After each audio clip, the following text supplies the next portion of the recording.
Hello and welcome back to another update where I cover the latest developments throughout the front line in the Russo-Ukrainian war.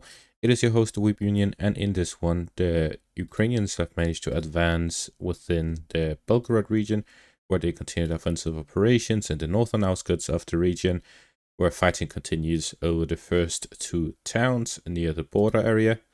The Ukrainians also managed to regain some positions to the south of Udashne and within the town of Kotliny. The Russians managed to advance across the Serbis River line in the eastern section of the front line. They have also managed to advance west of Konstantinopel and along the town itself. The Russians also managed to advance within the Zaporizhzhia section of the front line. Starting out in the south, the Russians have managed to advance further within the town of Lubkove, where they're moving along the residential area and have pushed the Ukrainians to the outskirts of the town, following which the fighting will reach the forest lines in between Stepove and Lipkove, as the Russians will look to secure the flanks between the two towns and between it and Kamyanske, before fighting will enter the town of Kamyanske to the northwest, both along the forest lines as well as the roads moving into Kamyanske from the east. There are several Ukrainian fortified positions along the forest lines on the eastern flank of Kamyanske, which we can see here with the yellow drawings. Based on this, we can see that the Ukrainians have a well-fortified road between the Russian positions to the east and the Ukrainian positions to the west, while to the southern flank of the river line, the Ukrainian positions are fairly vulnerable. However, the Ukrainians have control over the high ground to the north of Kamyanske with fortified positions there as well. This means that the Russians here will look to gain control over the southern parts of the town without pouring a significant amount of forces there. Instead, their main push will be in the eastern flank, where they'll look to advance north of Stepove, bypassing the town of Kamyanske and moving onwards to the fortified positions on the high ground north of Kamyanske, rather than through Kamyanske itself. As we can see, such an operation would be moving through several layers of fortified positions, a lot of open fields where Russian forces would be vulnerable. Therefore, one of two possibilities are apparent. Either the Russians don't launch this operation because it would be costly, or they would launch an operation which is similar to the end stages of Ukrainian summer offensive.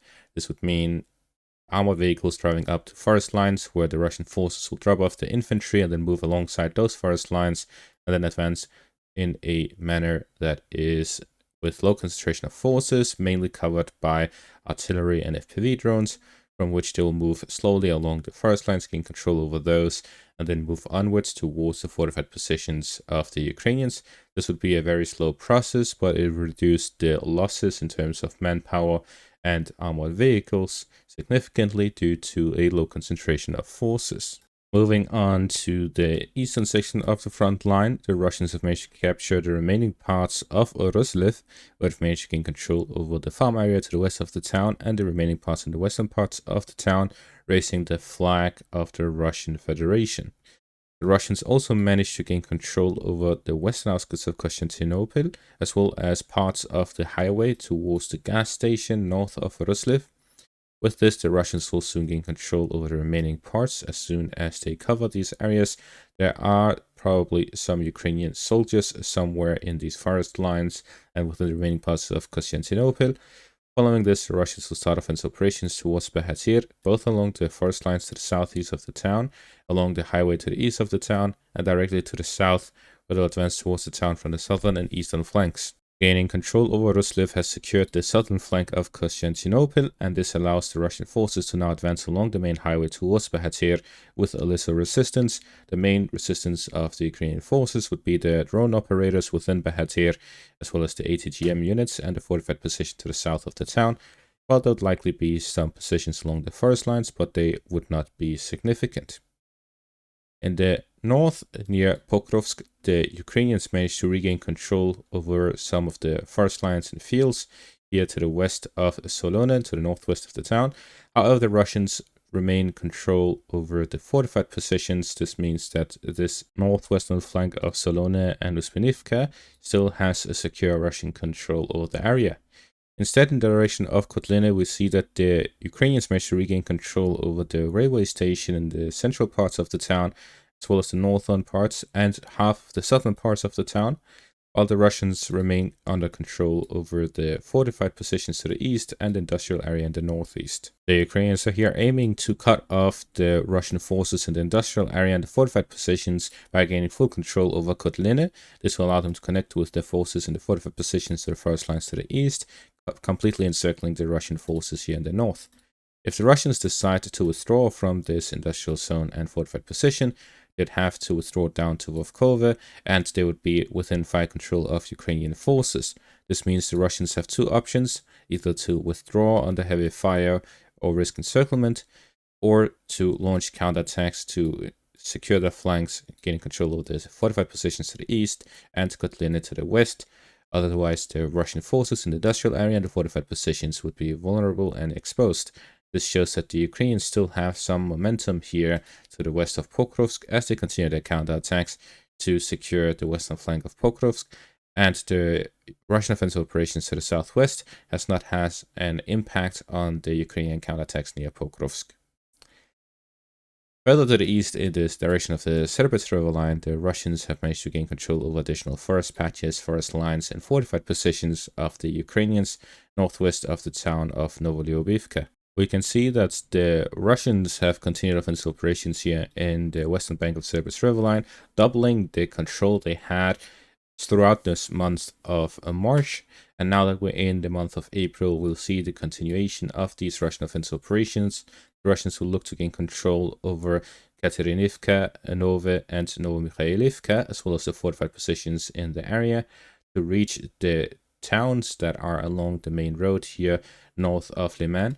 Once the Russians reach the road and cut off the road near Nova and Katerinivka, they'll be able to cut off one of the main supply roads and connection of the Ukrainian forces here on the western bank of the Serbets River line, leaving only one other main road, which is the one to the northwest of the Liman in the direction of the Uska River line.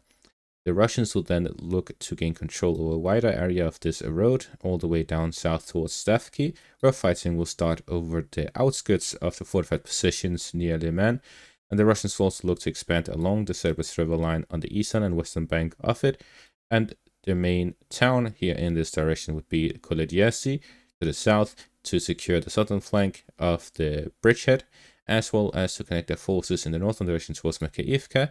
We can see that the Russians will launch a lot of future operations within the next month, where they will look to expand and secure the bridgehead, and then launch offensive operations both in the direction of Liman to the south and Borova in the north. The Ukrainians continued their Belgorod offensive, where they've managed to advance further within the town of Demidovka here along the border area. The Ukrainians managed to gain a foothold within the farm area in the eastern parts of the town, as well as continued advances along the residential area in the western parts of the town. As we see with the geolocated footage, we see that the Russians continue their counterattacks to regain control over the town, while the Ukrainians continue offensive operations to gain control of it. Something to notice is that the Russians mainly use FPV drones while the Ukrainians are on the move. As soon as the Ukrainians manage to dig in or take up established positions, then the Russians will switch to artillery, FAB bombs, and their own offensive operations. However, while they are on the move, they are vulnerable, allowing for the low payload of FPV drones to have an effect. This is the same with the Ukrainian forces when they strike Russian forces. This is why in stable sections of the front line, where there's not a lot of movement, then the Russians would have the advantage in firepower with the artillery, the FAB bombs, and so on. While in areas where there's more movement, then the one that is moving would be extremely vulnerable to FPV drones.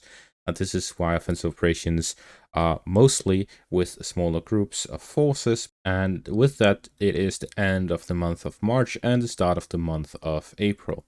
And that's going to be all for this update. Thank you all for watching. Make sure to leave a like, subscribe, check out our Patreon and YouTube membership for additional content.